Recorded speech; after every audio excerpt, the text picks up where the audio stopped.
Good morning, good afternoon, good evening. Whenever you're listening, wherever you are in the world, whenever you're listening to this, it's been a minute, but we're back for another episode of Four Doors and GT4s.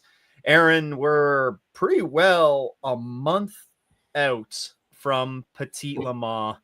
How's Whoops. it been in this wild coming off the high of the end of the season?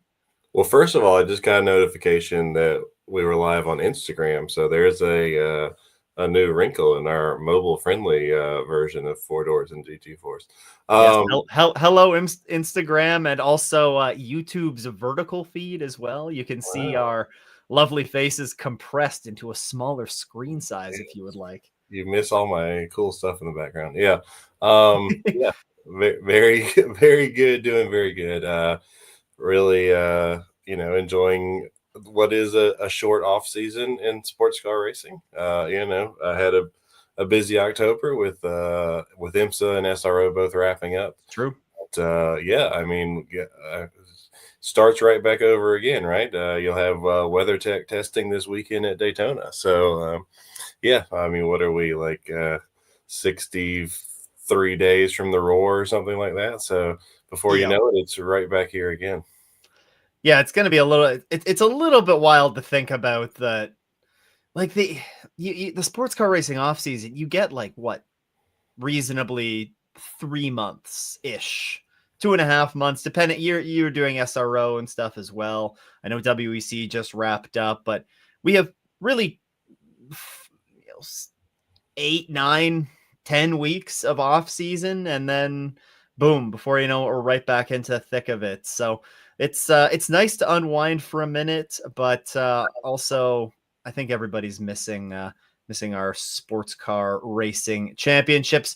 Luckily, we're here to talk about some of them today. We're going to talk about a lot on this episode, but talk a little bit about Petit Le Mans because we haven't done really a wrap up of that race weekend and the support series races that we had on display for that season finale. We'll talk about the championship winners who were crowned in the various series as well.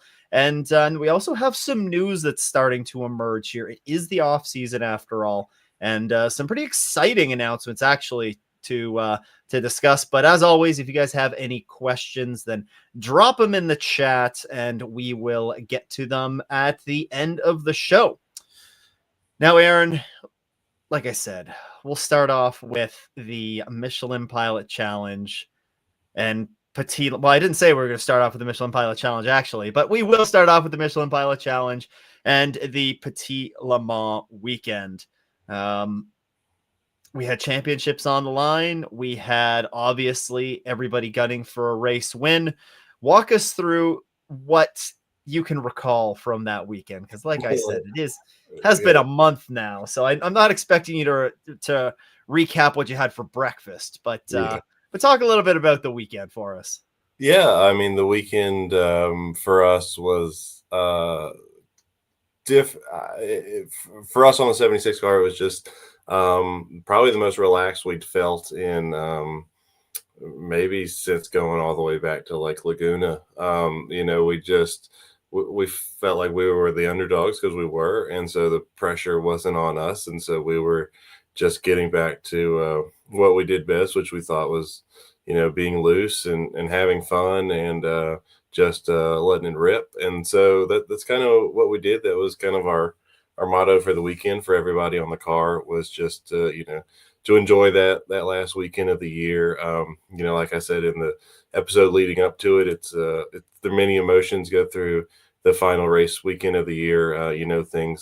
Some things are going to stay the same, some things are going to change. So yeah, we just kind of wanted to live in the moment, and just we didn't have any problem, lurking under the radar, so to say, and we were ready to pounce if the opportunity came. And I think we did that during the race, obviously, but yeah, throughout the weekend, I thought we had pretty good pace, but it was weekend where it was evident that the Cooper was going to be really, really fast, just like it had been in Indianapolis. But, our concern was the 98 and the 93 cars and where they were going to be, where we lined up in comparison to them. So, I thought definitely two different vibes within our team. Obviously, the 98 car had the pressure on them. Being in the straight up fight with the 93 car, and we had a different vibe, but in the end, it all kind of worked out for both of us. Yeah, yeah. It's you guys. I know you didn't end up.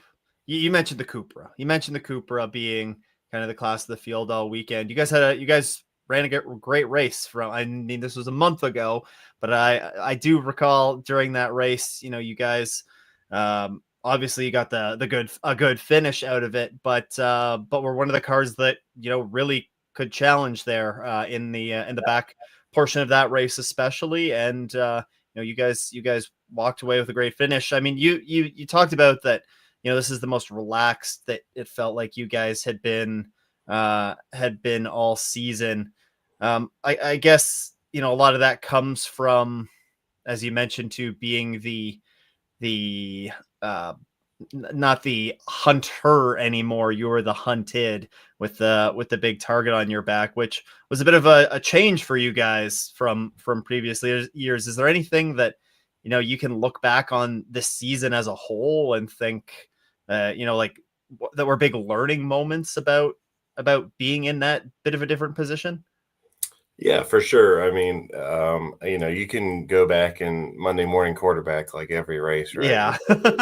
We're going to end up losing the championship in a minute when we talk about the race by 20 points, by one position on track, the way it shook out. So, yeah, you can go back and think of where you could have gotten that at, you know, six other races. But no, I think, yeah, it was definitely unique for us because, we left Daytona with the points lead and never were further than 20 points out of the points lead the entire season until we left Indy. So, yeah, we were kind of always maybe playing it a touch conservative. And, there's a couple times where that maybe bit us, but there's also a couple times where it probably saved us. Yeah, I think going into the future in this championship and any other championship for myself, Dennis, Preston, a lot of guys on my car. Now we know what it's like to carry that pressure with you and kind of know how to use it in a healthy manner and not let it kind of take over your thinking. You still have to be aggressive and you still have to go for podiums because that's the end of the day. The average finish of the champion was just over fourth place, and that's honestly a low score compared to the last few championships. So you got to play it aggressive and you got to try to be up front. And yeah, I think we learned a lot of lessons about how to save it. I mean, we could have lost it a lot of different times, and my team did a great job all year. Dennis, Preston did a great job all year of saving it, but also, we laid out key points at the beginning of the year, and one of the top ones was zero penalties. And you can find our championship in any of those three races where we had penalties, right? So Yep. it kind of also solidifies the fact that the bullet points we laid out at the beginning of the year are the path to be a champion, and we just have to make sure we execute on all those. Hey, there's always going to be learning moments for sure. That goes for more than more than just racing. But you alluded to the finishing results in this one. Let's talk about those finishing results a little bit. The podium in TCR was the number 99 Victor Gonzalez Racing Team Cupra, picking up yet another victory for the Cupra. Just behind them in second place was your car, the 76 Brian Herta Autosport Hyundai. And then rounding out the podium, their first podium of their IMSA life, I suppose. We Yep. have Baker Racing and Sam Baker and James Vance in their Audi that rounds it out the podium there. I know they were quite pleased with that. Of course, friend of the show, Sam was on with us earlier in the season. So well done to them. And then in the GS class, it was another good race to watch in GS. Maybe it wasn't quite as crazy as we saw at Indy, but it was a familiar. I can't remember if Ibiza won at Indy. No, it wasn't. It was Motorsports in Action, No, wasn't no, it? no. Yeah, it was Ibiza won 2 races in a row to end the year. Oh, did they? Okay, so Motorsport in Action end up losing that second, race. yeah. They were the heartbreak end of that. Yeah, they finished second at Indy, yeah. Okay, so regardless, it was back-to-back wins for Abith Farm and Moisey Aretsky and Michael Cooper, finishing in second. The 23 Copeland Motorsport Cupra, Supra Cupra, close enough. That has to be Cupra's or Supra, the Toyota's best. I'm gonna just keep calling the Supra a Cupra now. This is great. That's probably their best finish of the season, I would think. For sure it was, and that's Copeland's only third ever pilot challenge race in GS. So yeah, pretty impressive by those guys, and a couple of rookies to the series there as well. And then rounding out the podium was Turner Motorsports, a pretty familiar name there with their BMW. So, TCR, final race of the season. You get some familiar faces that were on the as you were the top step of the podium. We hadn't been familiar on the podium since June, so yeah, it was there. Yeah, I mean, I'll just quickly touch on the race for a couple of minutes. I mean, yeah, we started, I think, in eighth or so place, and then we were running 10th there for a long time. We ended up boxing just a couple laps early before the halfway point, and the entire race was green up to that point. And then you have the one wreck of the day, the one yellow of the day. So just take every time I talk about how many yellows the track is going to have, just take that advice and shove it straight in the trash because it's never right. Sometimes you're right? Broken clock is right twice a day. Yeah. Only one yellow, and it was the Pegram car getting spun by JDC at the top of the hill going, and they would actually jam up pit lane, which would cause some chaos for some TCR cars who hadn't stopped for fuel, people almost running out of fuel, people taking emergency service.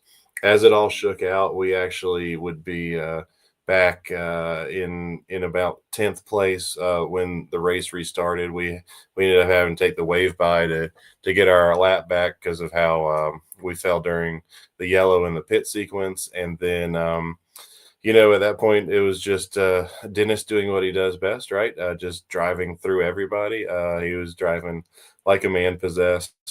It was really fun to watch. He's done it a few times this year, but we hadn't given him that error-free race in a while where he could do it. So it was nice to see. And we got past our sister cars, and then of course, very unfortunate during that pit sequence as well. The 93 car would end up having an engine failure, which I just absolutely hated for those MMG guys. Obviously they were fighting for the championship along with both our car and the 98 car, and that's not at all how you want to win a championship or see the season end. So I was really heartbroken for those guys, but we would find ourselves getting around Vance and getting to second place, and you go, okay, well, there's if the 98 car slides back one spot, or if we can get first somehow, we can win this championship. And that was an awesome position to be in, and not something I probably expected 45 minutes before that. And at the end of the day, we tried to push the pace some, and Tyler was able to answer right back into the Cupra. And so at that point, we knew we weren't going to catch him, and we were a little worried about a couple of things going on in the car. So we saw we were going to be second in the championship, and we knew if we took no more risks, that's where we'd be. And honestly, the way the day started, we thought we'd be fighting to hold on to third at one point. So we decided to just bring it home and enjoy a podium both in the race and in the championship. So yeah, it was a weird feeling. I've never had a feeling like that at the end of the race. Normally you're quite excited after a drive like that out of your driver that you believe in a lot, but to come that close stung there at first, but really as the minutes and the hours set in, like I really just became really proud of what we did for that day and that season, and would end up getting to go to the awards dinner that night. I swore I'd never go to the awards dinner until we had a trophy to actually get, and so that's what I did. I went for the first time, and that was great, and I got to celebrate with our teammates who had an awesome year. I mean, the '98 car had a great year. Obviously, Harry's the sole owner of that championship just on paper because Mason Yep. wasn't there, but of course Mason did that as well, and everybody on the '98 car, and Hyundai another championship. My team, my car would actually win the champion or win the award from Michelin for least time spent on pit lane for the entire season, which is one of the only other awards they give out, and actually was one of our goals at the beginning of the season. So just a testament to my guys and how awesome they were on pit lane and what a reliable car they made. So yeah, I probably wouldn't have thought I would have been that pleased to finish second, but if you look at where we finish compared to cars that qualify where we qualify and have the level of driver we do to start versus what we have to finish, quite frankly, we beat everybody's ass that has the same lineup that we do. So we're punching above our weight, and we're proud of what we do. Little bittersweet, I guess, eh? Yeah.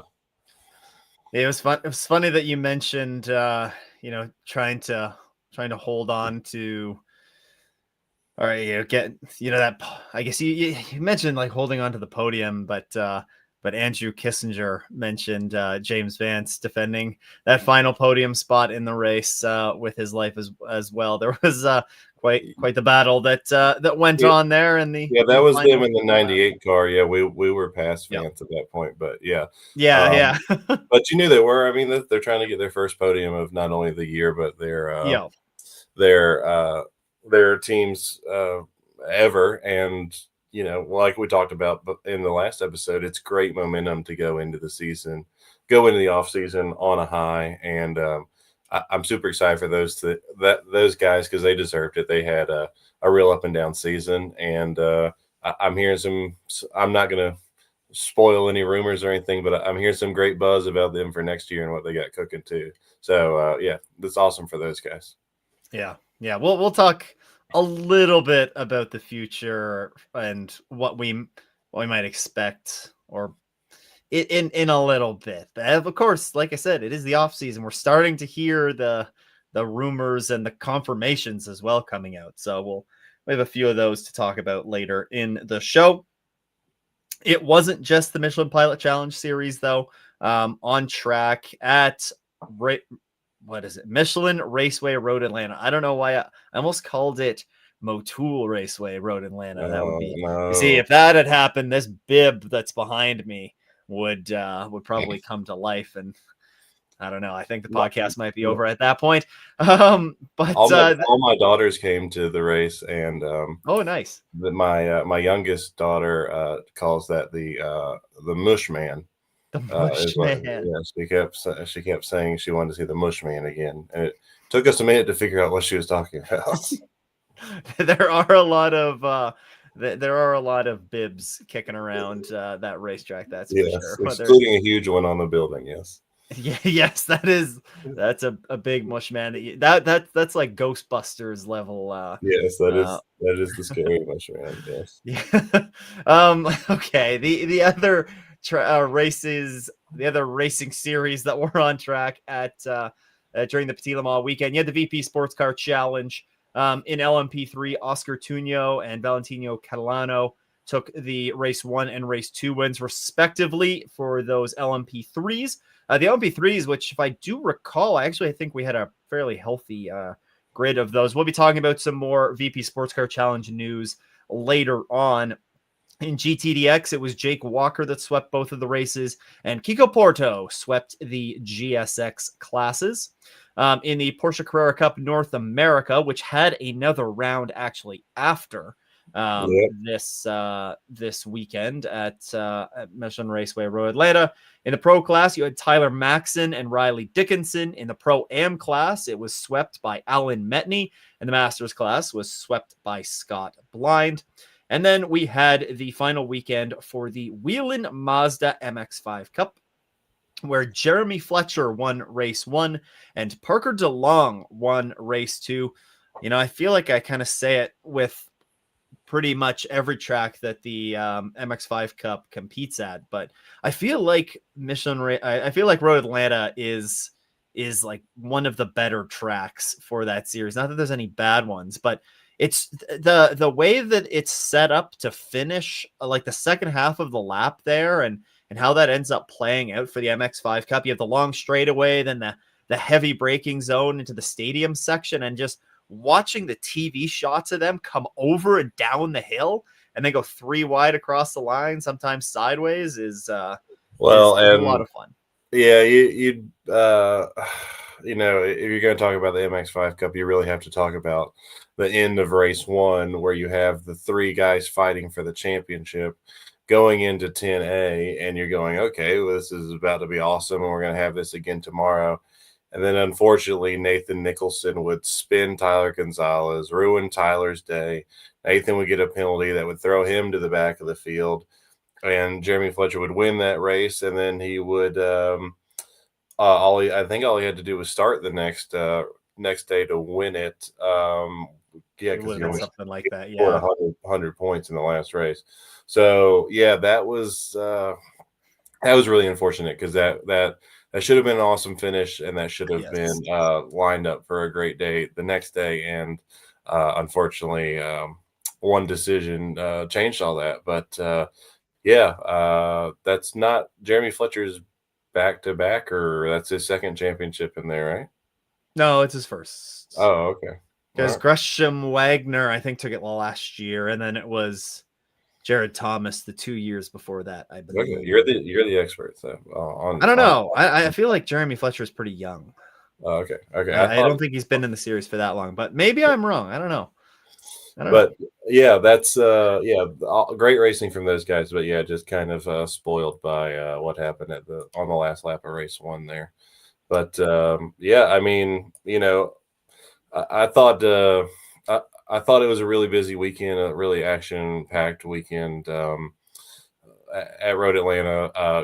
I mean, I know you've already talked about it in your other shows, but I mean, the crowd absolutely insane. Yeah, to sell it out was crazy. I mean, I know the traffic to get into the track on Saturday was crazy. It was crazy to get in there on Friday. So talk about a great place to see a race weekend is there. But is that the busiest? I know you've been going to Petit for a long time, so is that easily the busiest that you've ever seen it, or did it feel similar to other years? Unfortunately, I didn't get to go into the infield at all during the weekend, but just from the sheer amount of like traffic and where they were parking cars and the amount of cars that were there, like, I mean, I got to the track at like 8:30 on Friday, and I'm like 30 rows back parking at Lanier across the street. So yeah, it was insane. My wife and kids arrived like 90 minutes later, and they were, I mean, I was walking like half a mile to go find where they had parked. And so the crowd was absolutely insane. The grid walk was packed. It's a great crowd. You could just see it on the cameras just how full it was. So Road Atlanta supposedly, or Lanier Speedway across the street supposedly is being torn down to put condos there. If they do that, I absolutely have no clue where they're going to park every car next year. Because there were thousands of cars over there parked. So they're gonna have to get real friendly with that church. They're gonna have to get some skid steers and some chainsaws and start cutting down some trees and letting people park on the outside of 1 through 6. But good problem to have if you're there. There we go. I think everybody's down for that idea. Yeah. So awesome weekend at Road Atlanta, like it always is. And IMSA did a great job with the awards nights for us that Friday night over Chateau Alon, which is if you don't know, that was Don Panos's resort that he built there when he owned Road Atlanta. So yeah, cool. Like, everything still ties back into what they've been doing for a long time there. That is pretty cool indeed. I forgot about some of those. Well, I mean, it's not a small aspect, but the record crowd and everything like that. So Yeah. it's sounds like it was a good weekend overall, a fun weekend to be a sports car racing fan. The I will also make mention of, before we get to the final championship standings, the Super Trofeos were racing this past weekend at the Misano World Circuit in a much warmer place than it is where I am located. Where is the Misano World Circuit? I do not know. I went off on that mini tangent because I have no clue. I think it's in Italy or Spain. Sounds like Italy. Yeah, I don't know. Somebody, I'll Google it while you read I it. ramble. Yeah. And in those couple of races, so the world final for the Super Trofeos, you do generally see, it's not all of the cars that make the trip over from that generally compete here in IMSA. It is, generally speaking, a smaller grid, but there were some good outings here for a number of IMSA teams. You did have the likes of Rafa Racing that went over. You also had Wayne Taylor Racing, of course. Some of the heavy hitters, Forte Racing as well, that went over, and some good results for them. So we did have let's start with just quickly race one. You did have the Rafa Racing entry of Lindsey Brewer and Jan Hempworth that finished second in the AM class in race one, and they would actually take the victory in the AM class in race two. So a good weekend for them. Another Rafa Racing entry of Rocky Baldock won the LC class for both races on the weekend. And then perhaps the highlight of the weekend overall, for if you're familiar with the Lamborghini Super Trofeo series here stateside, you did have normally it's the number one Paul Miller Racing entry. It was the 101 for this weekend at the World Finals of Danny Formel and Hampus Eriksson. They finished first in race one and second in race two. They also clinched the championship into the pro class. So a big congratulations to them. Very good weekend, of course, and it was a Wayne Taylor Racing sweep, as Nick Persing won race two in that pro class as well. So a good weekend for many of the IMSA racing representatives over there. And we'll quickly, I guess that's a perfect transition to mention the championship winners. That was, of course, Danny Formel and Hampus Eriksson that took the win there in the pro class. In the pro-am class, it was Conrad Geese and Jason Hart. Actually, there was a tie. They won the tiebreaker, I believe, over Darius Trinka and Tadas. Oh boy, Karlinskas. Tadas Karlinskas. Okay, I'll give me a tough name to read off of, and that's not from around here. Yeah, go either to way. lose a championship on the tiebreaker is tough. 113 points each. Yeah, I don't know what the tiebreaker is in that. I'm assuming it's that they had four. Should be the normal one, right? Yeah, they had 3 wins to their 1 win. But yeah, wow, that's rough. Yeah, that is rough. In the AM Driver Championship, it was Glenn McGee and Graham Doyle who narrowly beat out Jan Hempworth and Lindsey Brewer there, just 2 points. So that was certainly a tight battle, especially with how Yem and Lindsay came on in that final weekend. And in the LB Cup, which did not have a huge representation at this race because Nick Grote had already clinched the championship. But Nick Grote was won the championship there while not even racing in the on that weekend. Kind of wild One to way to look at the save money. results for him this season. He won 1, 2, 3, 4, 5, 6, 7 races in that LB Cup. Yeah, that's a great way to save a lot of money, is to just win it all when you're in North America. Yeah, that cannot be cheap to ship those cars over, and Yeah, I'm sure that's why it's such a smaller grid than we normally and, have. and talk about not being cheap. They also showed that their new car, their new Cup car, Yes. debuted there, so that will be out in 2027. So following kind of the normal thing you see a lot of these guys do, which is launch the GT3 car first and then the Cup car right after. But unlike Ferrari, when they launched the 296 and launched, or just like Ferrari, they launched the 296 one year and then the Cup car the next year. So yeah, that's exciting to see. You know, obviously we've seen some shaky things out of Lamborghini in some of their divisions of their sports car program, but their GT3 car and their Cup car seem to be very safe and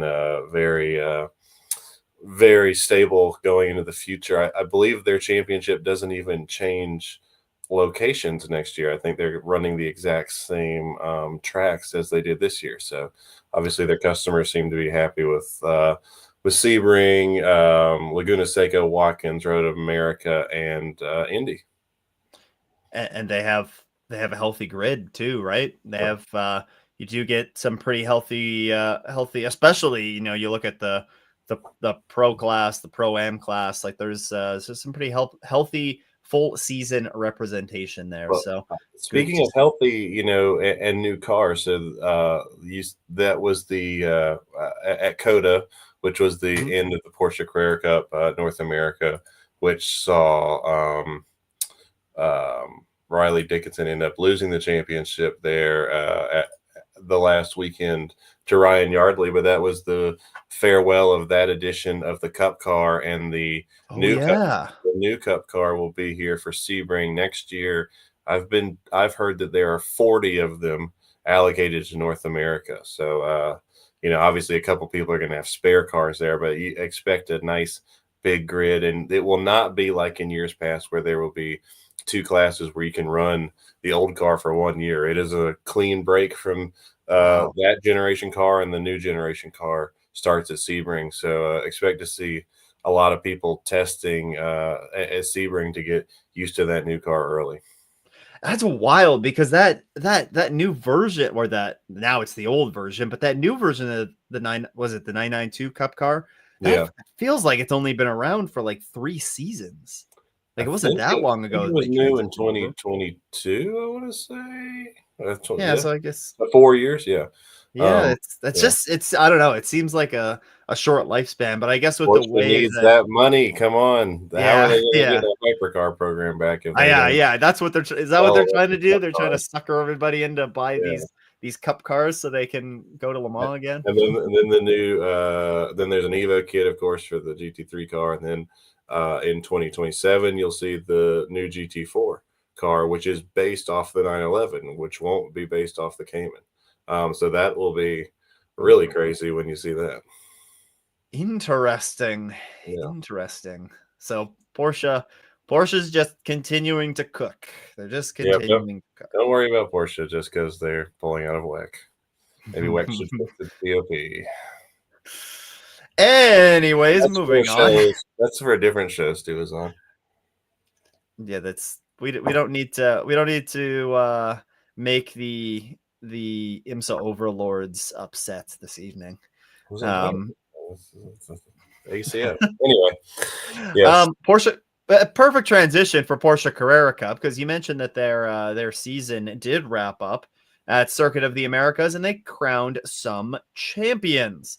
You did have Ryan Yardley that swept to the final weekend's races there at Coda to take the championship ahead of Riley Dickinson and Zach Vanier. A pretty close battle between Yardley and Dickinson, of course, going into that last round, and some good battles throughout the season. We saw a bunch of different drivers winning races here, across the year. So definitely one of the better, I feel like the better Carrera Cup Pro seasons that we've seen in recent memory.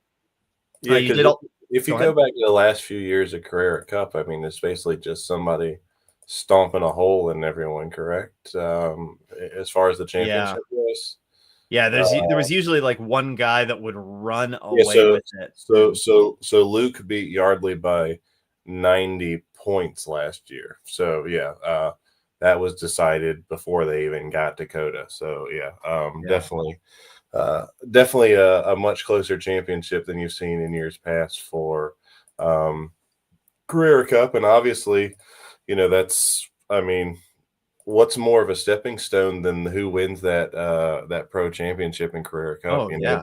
That is uh, the the big one to win. I mean, yeah, you can win these Lambo or Ferrari Challenge or whatever, but the guy who wins Carrera Cup, obviously you go to the shootout, but doesn't even matter if you win that because you see almost all those guys become pros. I mean, Luke will be a gold at the end of this year already after just winning that championship, 14 months before that or something like that. Well, and Lauren Heinrich, I mean, he won. I don't think it was the IMSA or the North American Championship, but he won one of the Carrera Cup championships like 4 years ago, and he just ran his first race in a hypercar this past weekend. So, Yeah, it's Riley a won it great in 20. pipeline.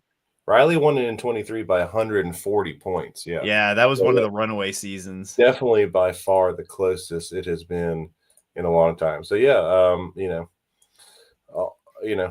not too much you can knock on that championship other than the fact that, they never passed each other after lap one. But yes, still good stuff. Yeah. Parker Thompson and Kai Van Berlo were the last time we had a close battle in 2022. Yeah.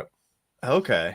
Yeah, And they did Kai pull that out? Oh, Parker Thompson ends up winning that one. Yeah, Oh, Kai okay. was second. I should probably know that because Parker is wait, But is Parker Kai is a Canadian? gold and Parker is silver. Anyway, Parker's Canadian, right? Nah. correct. Yes, Okay, good. and These Parker is going to WEC. It sounds like next year. Yes, and Yeah, maybe but I mean, could he stay and also run an LMP2? He's yeah, testing that with sounds like he's going to do that as well. Yeah. yeah, so there's some interesting storylines maybe to follow there. Getting back to the rest of the champions though in the Carrera Cup North America. In the Pro-Am Championship, it was JP Martinez again narrowly beating out Alan Metney. That was just a 3-point advantage. Alan Metney swept the final 2 races of the season, but unfortunately for him, JP finished second in both of those races. So about as if JP doesn't finish second, then you could see Alan snagging that championship away. But ACI gang. Yep. yeah, oh yeah, there you go. There's your other team. There's your other team coming through. And it was domination in the Masters class for Scott Blind. Of course, a lot of these nobody else ran The entire every single championship. race. Yeah, So yeah. I kind of Yeah, that you know, is that is quite the but run. And But to be fair, I mean, he of all the races he ran, he only didn't win 3 of them, and that was across like well, and 16 one races. was at So, Coda when he stuffed it in the wall. Yeah, so and went to a backup car. But yeah, that's another guy hearing some rumblings about. Keep an eye on what he might be oh, doing next year. So yeah, so many moving parts that happen in a short amount of time. But yeah, exciting stuff. I think coming for a lot of people and a lot of teams. indeed, there is. VP Sports Car Challenge, just quickly run through here. And like I said, we do have some news to talk about them later on. But again, if you do have any questions, we'll touch on them. Throw them in the comments, and we'll touch on them at the end of the show. In LMP3, you have Valentino Calano that took the win there. Basically, just again dominated this championship. beating out Brian Thiens by 460 points. So pretty good domination there in the in the GTDX class. You have Adam Adelson, who beat out Jake Walker for that win. Man, you look at how close these guys were all season long. Jake Walker, if he doesn't have a goose egg in race 1 at Daytona and is able to run that race, then we're talking about a Yeah. completely different Well, I championship don't. outcome here. I definitely don't remember why he didn't run race 1, but ran race 2 at. It had to be a technical issue, right? Like I don't remember either. I, So I I don't remember either. Yeah, that's yeah, that is interesting. we're really good at our jobs of remembering all of these How am I supposed to races. remember what happened 10, 11 months ago at this point? Yeah. And then in the GSX class, Hold on, you're forgetting the best class, the GTDX Bronze Drivers Championship. oh Come well, on. I guess How okay. could you forget that?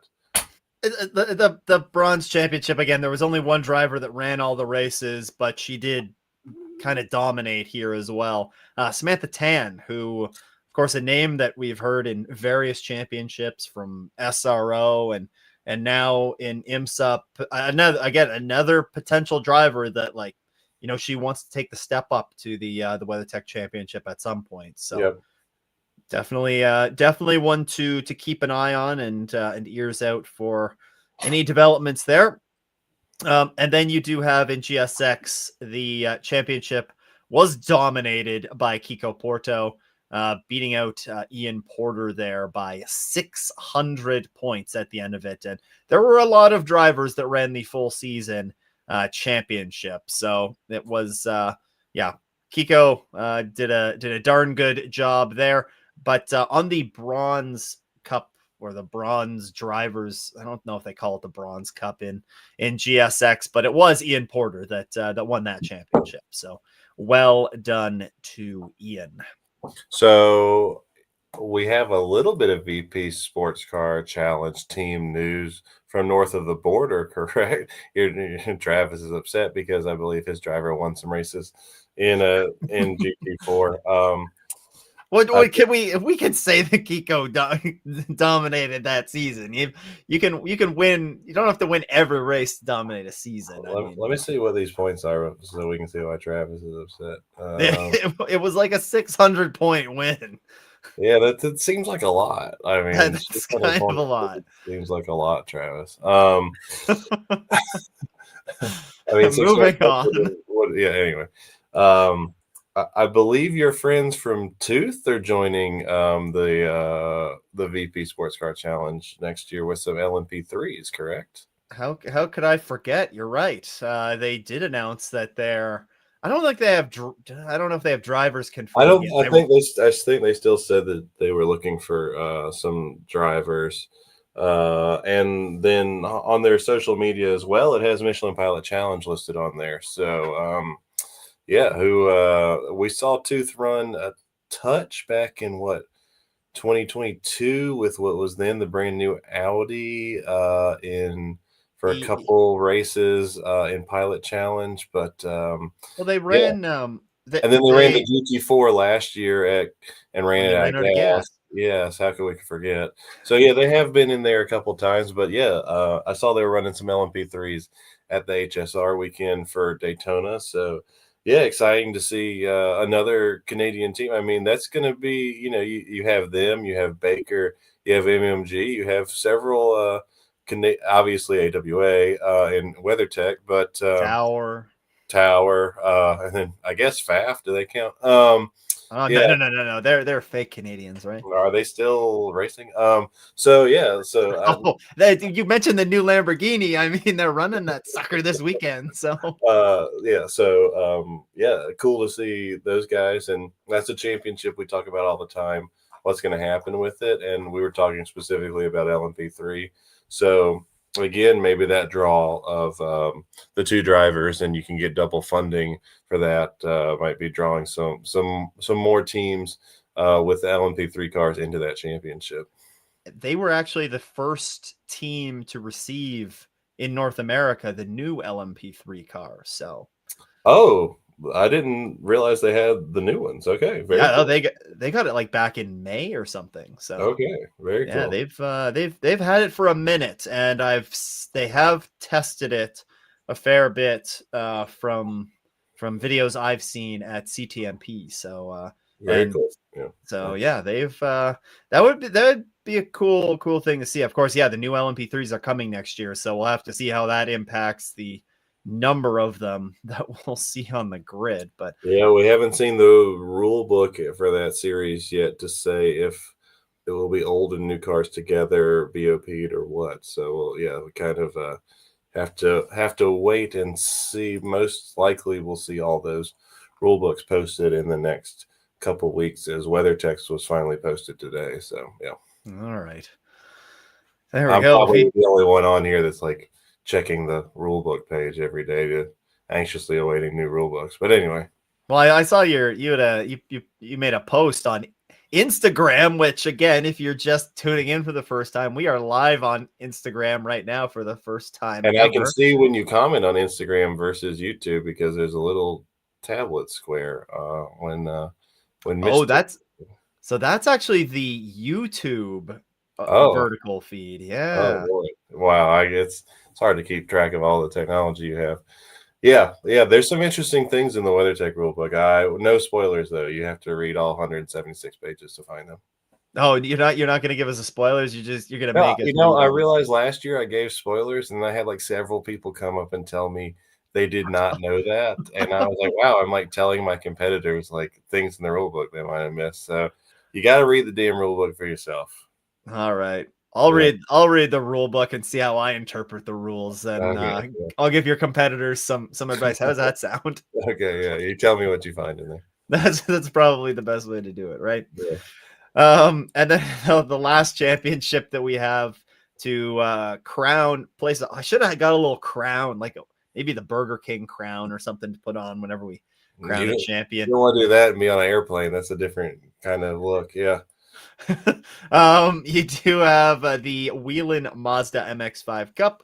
It was Jeremy Fletcher, as you mentioned, that won 3 of the last 4 races. What a role to go on and take that championship. That's pretty incredible. He beat out Tyler Gonzalez and Nathan Nicholson, who of course Nathan Nicholson had just a disaster of a weekend overall.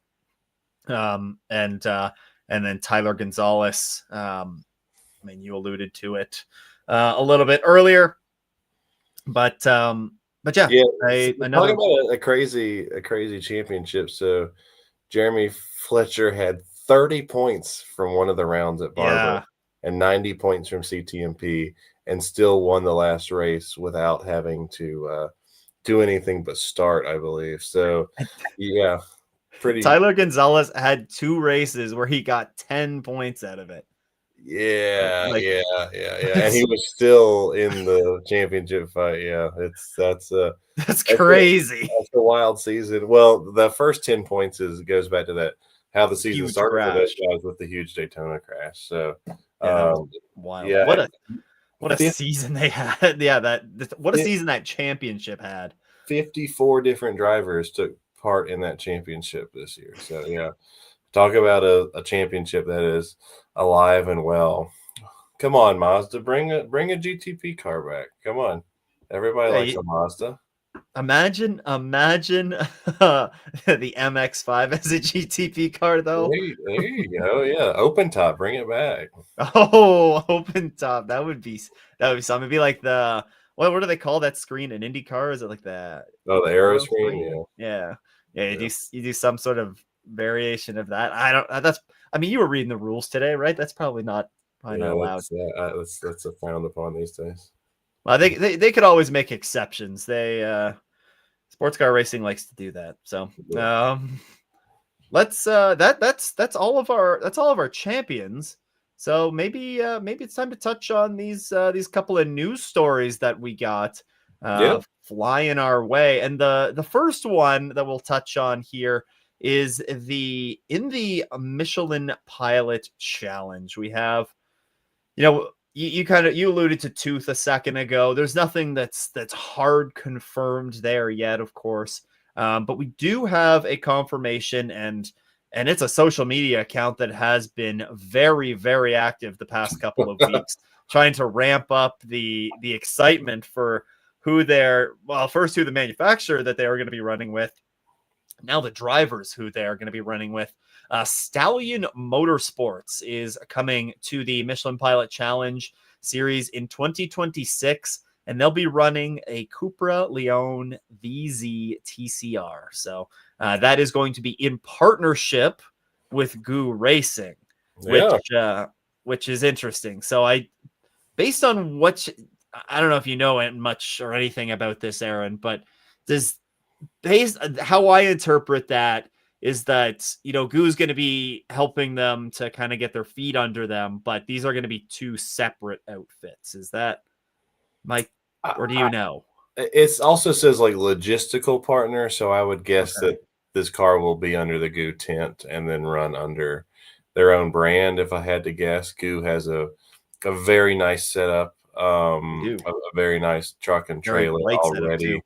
I know that they were in possession of multiple Cupras, so it could be one of their Cupras that they're giving to these guys or letting them run. But yeah, so I believe Victor is getting a second Cupra or has a second Cupra as well. So you could see at least 3, maybe 4 Cupras in the field next year. So pretty crazy, considering that's not a car that's sold in North America. But as you said, the rules of course are Oh, this goes back to me talking about bending the rules a yeah. little bit. So yeah, I mean, obviously, if you saw that car the last 2 races, you'd say that's the car to have, right? Maybe a little 3-letter word. We'll dial that one back in for the start of next year. But yeah, that's an exciting one. If you want to talk other TCR news, oh well, they keep teasing who the driver is going to be. Obviously they're saying it's a Brazilian connection. You can go look at a post from Precision Racing and see that they are actively looking for drivers, and you can kind of connect the dots of maybe who's going to be the driver there at the Cupra, right? So, well, I won't spoil their announcement, but if I'm reading the tea leaves, that's what I'm going to guess. But yeah, you talk about what else is going on in TCR. Obviously, like I just mentioned, not sure what's going on with Precision right now, as they just you saw them and Eversley kind of make a post like, "Hey, we're looking for funded drivers for next year." So, not sure what you'll see from those guys yet next year.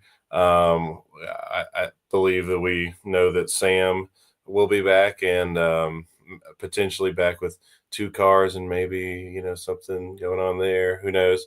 So that could be exciting. Of Aaron course, with the I know something that you guys don't know face. yeah. Obviously, Brian Hurt is going to be back. MMG, we expect to be back. We saw Hart post on social media that they would be back at Daytona. We expect the 5 car to be back next year as well. So, yeah, hopefully another really strong TCR field for next year. And then we've seen, I hear a lot of rumblings about stuff that's going on in GT4 and in Pilot as well. It's a lot of familiar names you've seen stepping into that championship. Haven't seen any official announcements yet, but I feel like we're still in a very good spot in that championship, both in TCR and in GT4. But yeah, would love to see maybe another surprise team or 2 pop into TCR and get that car count closer to 20. But I mean, we averaged 15 this season, which was Yeah. amazing compared to that was the best since 2021, probably. Yeah, I was gonna say, we talked about it a lot last year and how wanting to see some more consistent car counts in TCR, and that definitely happened this year, right? Like we didn't have a race, like we had multiple races last year where there were maybe 10 cars or so on the grid. I think Yeah. I think if I'm remembering that right. Yeah, So I think it was 11. Yeah, I think we had 10 up in Canada. Yeah. yeah, so good to see some healthy car counts. And I guess a question that I have for you is, we do talk about some consistently high grid numbers as well in GS. Like how much more space do you think we realistically have in Pilot Challenge? Because it's honestly probably not a question about grid space at this point, right? Like you're probably talking, would it be more of a paddock space question at some of the tracks that we go to?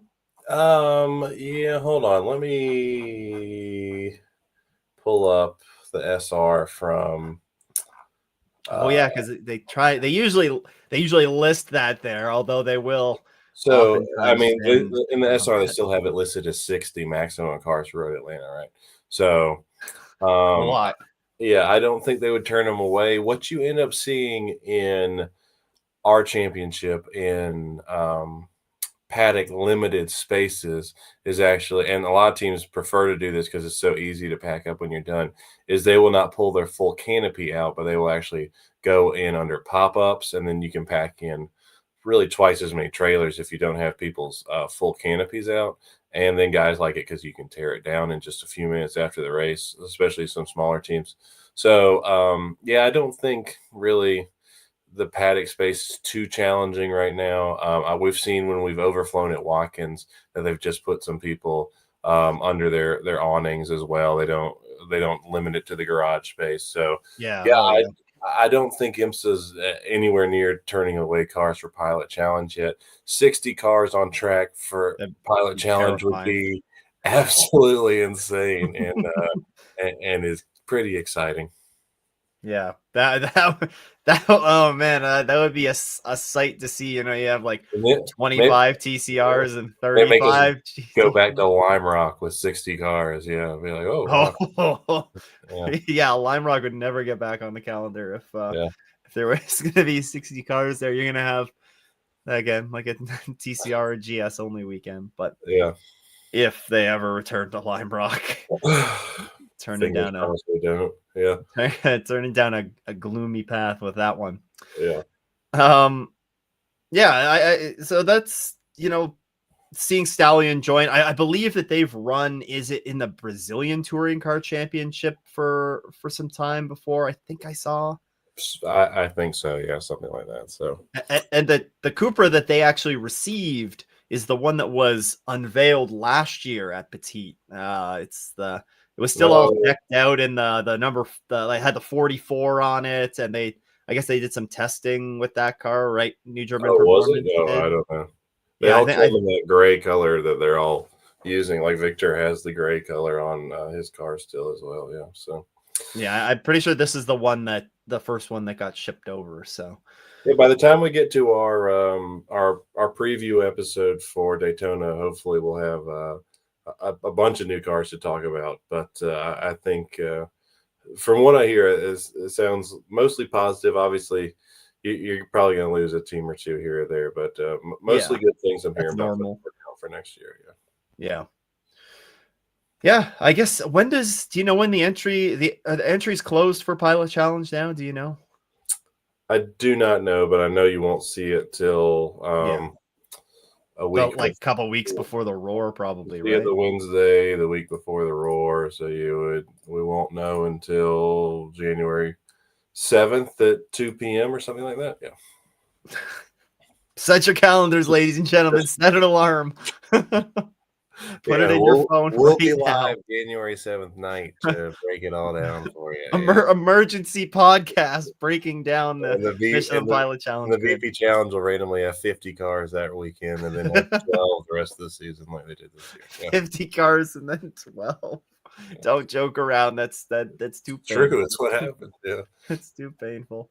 Maybe we'll get some surprise news in the off season and we'll get like an extra endurance round added for the Pilot Challenge, right? Wouldn't that'd be so emergency don't podcast worthy? even that. They don't tease me like that. Yeah, that's not going to happen. They won't do it. They hate us.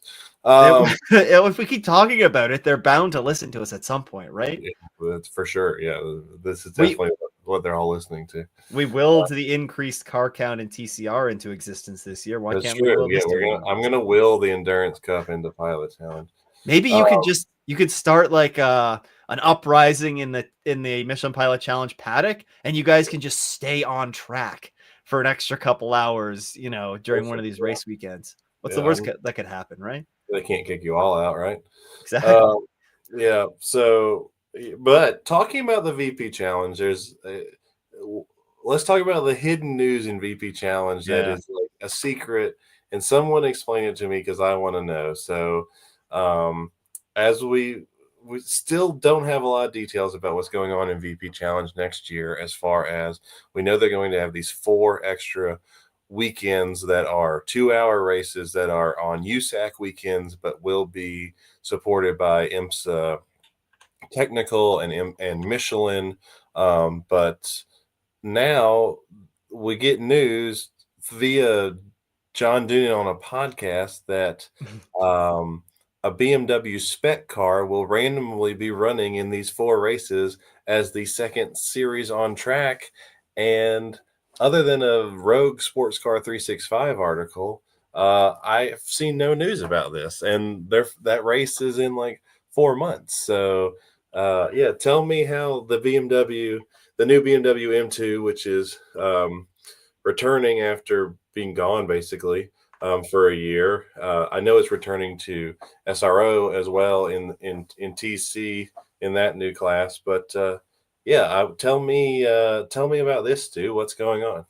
I mean, your guess is Who as good as who mine. has these cars right now? Like who bought a bunch of them? Like I haven't even seen a team like offering anyone to run them or anything. Like I am very curious about this.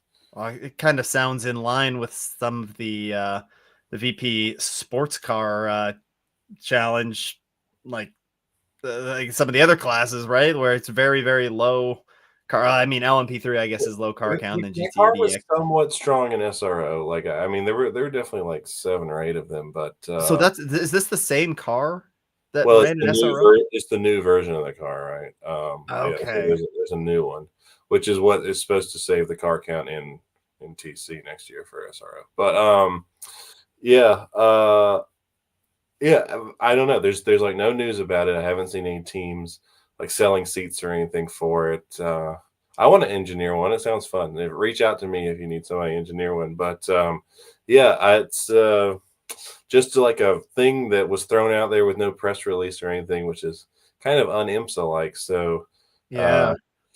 curious to see what happens with that. I don't have their schedule in front of me, but I believe that first endurance race is like before IMSA ever gets to Sebring, like a weekend. So like maybe the first weekend in March. So yeah, it's Yeah, really March 6th to not. 8th. Yeah, so it's really not that far away. Yeah, this is going to be interesting to see how this. I mean, they gotta be coming from. They gotta have. There has to be demand for it, or they wouldn't add it. You would think, right? Who's But got a bunch of them? Who loves BMWs? well, Turner Motorsports. Random vandals, Turner. Who's got a stockpile of these things sitting somewhere? Yeah. Oh, there's a couple other. I mean, there's a lot of BMW teams in GS now, right? So Yeah. So anyway, that's that one's interesting. We'll see how that one pans I out. But that would actually give you a 4th championship in the I or a 5th championship because there's the bronze GTD championship. So like, yeah, a lot of little championships going on in there. Travis, you're our VP Challenge expert. Why don't you have any news on this? I know you're in. I'll say this sounds like a terrifying class to add on track with LMP3 cars. Like Sounds like you're gonna get laughed somewhat quickly. Yeah. I was looking to see what the power compare, or you know, how this car compares to the MX5 car, the MX5 Cup car, and I'm like, yeah, it's a little more powerful, but I think it's also probably heavier. So Look, Turbo Snail here with the insider. He says he saw none of these cars at Random Vandals last week. So who has them? Does anyone have any of these cars? Will there even be any? Yes. That's maybe do they exist? Travis also has nothing, yeah. and so that's great. And then Andrew agrees that the M2 Cup is kind of random. Yeah, pretty random indeed. Anyway, You gotta get it is kind of funny how Brad Miller has IMSA's not taking a playing. lot of like dart throws with this with and confirm Pratt Miller has none. All right. I can confirm ACI and Herta have none either. So Okay, they're more let's get limited. with the list of all the IMSA teams, and we're just gonna run down Yeah. it. Then we'll go to SRO, I and have we're been gonna. told that Wayne Taylor Racing has none. Yes, no, I don't know. Yeah. Okay, that was gonna be my next guess. Yeah. You know what? I can't wait to go to the FAF open house this winter and see What if 3 of these what if things there's in a the fleet shop. of them in there? You're like, Yeah, yeah, that's probably what it is. uh, Canadians just hoarding them, right? like the new That's LMP3s. yeah, true. That's true. Or like toilet paper during COVID. Just oh boy, Zero it's Americans on the team.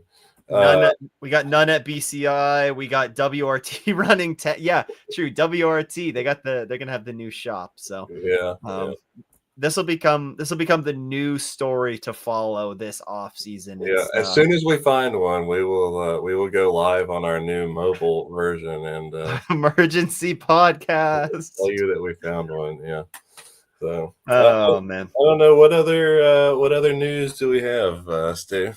I don't know if we have much else, so we can take a look at. I don't know if there was any comments that have any questions or anything, but there's certainly some opinions from the episode. Totus agrees. I think that's or Tudis. I don't know. Todd is 51. Bring the endurance, the challenge, the 4 hour back to Watkins Glen. I agree with that. Let's do a 4 hour race at Watkins Glen as well. It's already a jam packed race weekend. But if they're gonna take away the MX5 Cup cars from us at Watkins Glen, then you have track time to make that a 4 hour race. That's true. That was 2021 when they ran like the double weekend at Watkins, and there was a 4 hour, and then there was a 2 hour. Yep. And then we were at Road America, and then we were at Indy. Yeah. They're teasing us with our 4 hours. Now we've found our home at Mid Ohio Sports Car Course.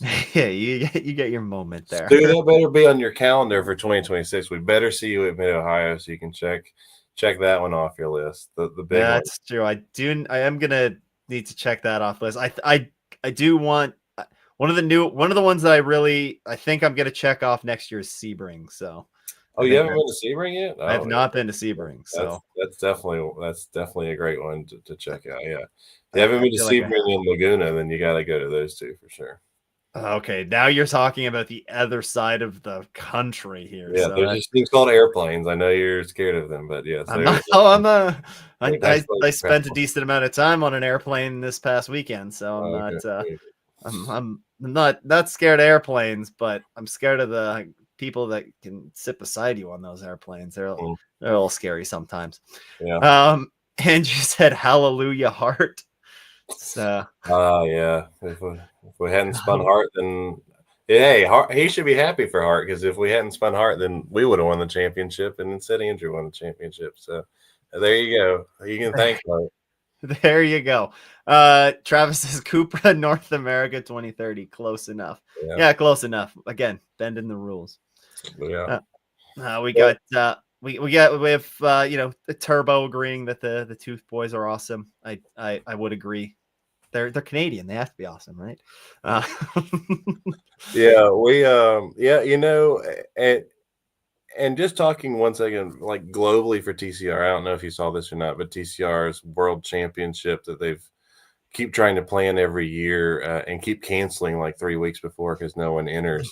Kind of interesting to see where TCR just as a whole racing series kind of goes in the future, right? Obviously, we have pretty strong over here, but you're seeing some of their championships struggle really, like their Australian championship and German championship. There's an Australia? I did not know there's an Australian championship race, and then obviously British touring cars is like something else. So yeah, like it'd be interesting to see what the future of TCR is, and if there are more manufacturers, looking to get involved and into the championship, because you kind of seen the same brands in here for several years now.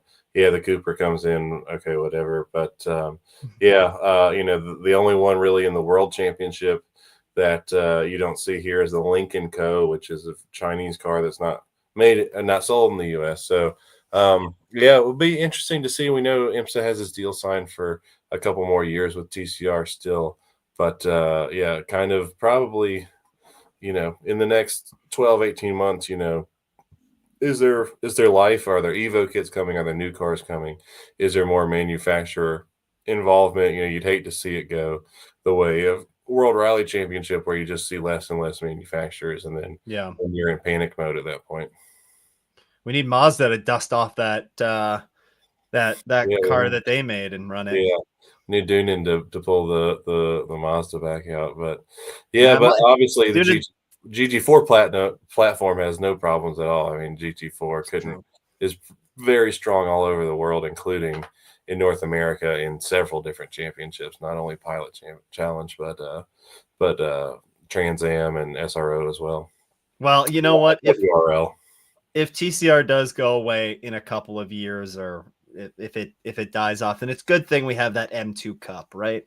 At least That's right. Then we'll just all be M2 Cup fans, and we'll be going to those 2-hour enduros at random USAC weekends. We can't wait. It's going to be perfect. It's going to be perfect. Michelin will get to sell 4 more tires that weekend, so they'll be thrilled. Yeah, it'll be worth them dragging their trucks down there. You need tires, you idiot. Yeah, come on. New tires required every session. Yeah.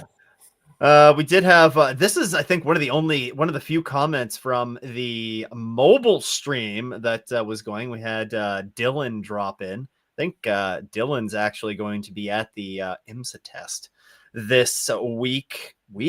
I think it's during the week. So keep an eye out to see what he sees there. What else do we got? Oh, that show, What the Heck Whack. That's a good name for a show, Travis. Yeah.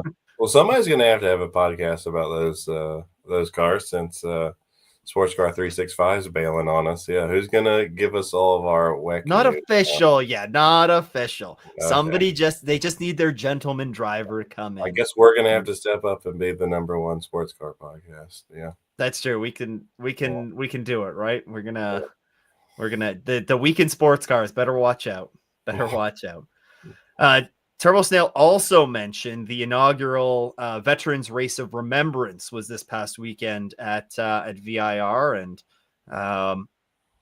now that completely separate topic, I guess. My team is one of those new 2 customers. What were we talking about at this point that Turbo would be one of the new customers for? Moving from Michelin Pilot Challenge to Carrera Cup. We were talking about the new Porsche Carrera. Oh, he must work for Simpson, CSM, whatever they are. Yes. Yes. So there we go. Race of Remembrance. I forgot that was going on too. Yeah, I saw Paul Sparta one, I think. Yeah. I did not. HSR was also this weekend, so yeah, there is definitely some places to get your racing fix. If you are friends with my drivers on social media, then you saw what they were doing at HSR at Daytona this weekend, rocking the Jägermeister Porsche 962 around all weekend. So having a fun time there. So we're all staying busy during the off season, trying to get our racing fix. We can all live vicariously through Lanky Turtle this weekend as he somehow sneaks into the test and gives us some updates about what's going on at the IMSA test this weekend. But yeah, just as far as us in the show, you probably won't see us for a couple months, but we'll be back in. We might. We did some off-season ones last year.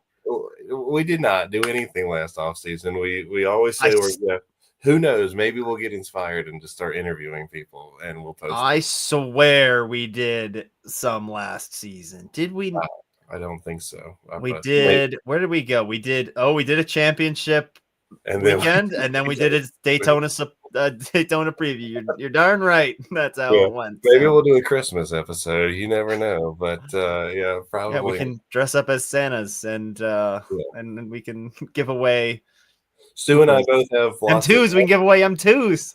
yeah. Well, Stu and I both have lots of jobs that actually pay us. So, but if we get inspired, maybe we'll start some off-season content. But if not, you can find us back here in January, getting ready for Daytona, which is only 60 something days away. Like I said, you know, I won't spill the beans on what I'm doing next season, but yeah, we're excited. I'm excited for the future, and you know, gonna be bored. What am I gonna do for 2 months? The M2 lottery. There you go. You know, Yep. if you won the lottery, which is like 900 million tonight, Damn. you could buy a lot of M2s.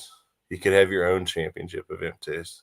Yeah, You could have a six. yeah. You could have a 60 car entry list of just M2s, and max out the grid with just your M2 championship. You'd have a lot of money to spare too, probably, right? Yeah. How much would one of those things run, do you think? Oh, Like Google would tell new. you. They're probably like 130 or something. Okay. It's reasonable. It's reasonable. It's doable. Yeah. Well, yeah, we'll And look. the only thing that you could probably get cheaper is I'm sorry. $98,000 is what Google says. Oh, that might be for the street car though. But the only thing that you could get cheaper would probably be an SC63 Lamborghini, which you can find on bringatrailer.com coming next week. No, that thing's gonna run in the Asian Le Mans series next year. Hey, if the wingless Peugeot can somehow go run in that series, then why can't the Lambo? Yeah, I mean, it would make sense. That would make sense, I suppose, but still only on USAC weekends with your 60 car grid. Yeah. Hey, Travis, you got any BSI news you want to break for us about what they're doing next year? You can break that news for us. Yeah. Historic racing isn't far away for the SC63. You're right. We're gonna see that back at Daytona before too long. Yeah, yeah. I think yeah, from a little birdie that told me, I think there's only one running chassis of the SC63 in the world. So yes, don't wreck it, whatever you do. This is proof that if you wreck your car in early testing, that your program will be ruined forever. Yes. That, yeah. Well, I think we're opening a door to go down another rabbit hole Anyway, tangent. this isn't a WeatherTech. You can listen to Stu's 8 other podcasts about WeatherTech news. Yes. 8 other podcasts. No wonder it took us a month to get this one in, because I have 8 other podcasts to do. Yeah. Look, Travis has some breaking news he just won't tell us to. So there's lots of people know some news for 2026. But yeah, you know, you can. You know what I'll probably do is I'll probably start doing what I did last year on Twitter and just predicting my grids for preseason as they get confirmed. But yeah, no, just to wrap it up as we get off the rails here. But yeah, thanks everybody for all the support this year. Everybody that came and saw me and Stu at the track. It's always nice to see people that reach out on social media. I think like 90% of this podcast is just people in the paddock, but that's fine with me. So it's your paddock source for news, right? Yeah. News and I had people in the paddock say I didn't know that until I heard it on Four Doors and GT4. So there you go. But yeah, obviously, an exciting year for myself personally, and me and my teammates' growth in this championship, and you know, can't wait to try to go finish it off, however that may be. But yes, and Travis is the number one. Shirt. Oh, well, actually, Travis, you know, you and Stu both put my face on a shirt this year, so that means a lot that 2 different people made shirts with my face on them, 2 different shirts. So that was also special. But yeah, you haven't dropped any finger guns since May, so you know, hopefully get to do that more next year. And you know, next race up is Daytona, and last I checked, let me check my notes. Who won Who won that race last year? Oh, I did. So let's see if we can't go back to back. Yeah, that's a good way to start it, huh? Rebounding off of the bittersweet Petit to go right into the trash talk early ahead of Well, the I mean, I 2026 season. You love to see it. just trying to remember if anybody beat me there last year, but they didn't. Yeah. Anyway. All right, this is a good point to wrap it up before everybody stops watching. Yeah. Um, again, like Aaron said, thanks for everybody for all of the support this season. We'll be back maybe in December, Who knows? maybe Maybe more likely in maybe we'll January. get Max Verstappen as an interview and we'll come back early. We don't know. Maybe, Oh, maybe not. yeah. I'll get to work on that. Hey, Max, what are your thoughts on running a Michelin Pilot Challenge race What do you next thought year? on the M2 challenge car? Max, are you going to be running an M2 in the Michelin in the VP Sports Car Challenge next year? Yes or USAC no? weekends only. Yes. Yeah. Blink twice for yes. Yeah. Listen, okay. If Max Verstappen gets confirmed in a TCR for Daytona, I think we'll drop. We'll do an emergency pod. Is that a deal? I was this close to having an IndyCar driver one year in Pilot Challenge. So a current IndyCar driver back then. Yes. Oh, And what we had Haley Deegan one time. We've had some NASCAR guys oh in yeah, the that one sport. race. You never know what you're going to get in Pilot Challenge at Daytona. Everyone's bored and wants to drive something, and it's you get all the NASCAR and IndyCar guys to come out of the woodworks. Yeah. That's true. That's going to be a fun entry list to break down when that comes out. So, all right. Anyways, whether it's December, whether it's January, we'll talk to you then, unless if there's some really groundbreaking news.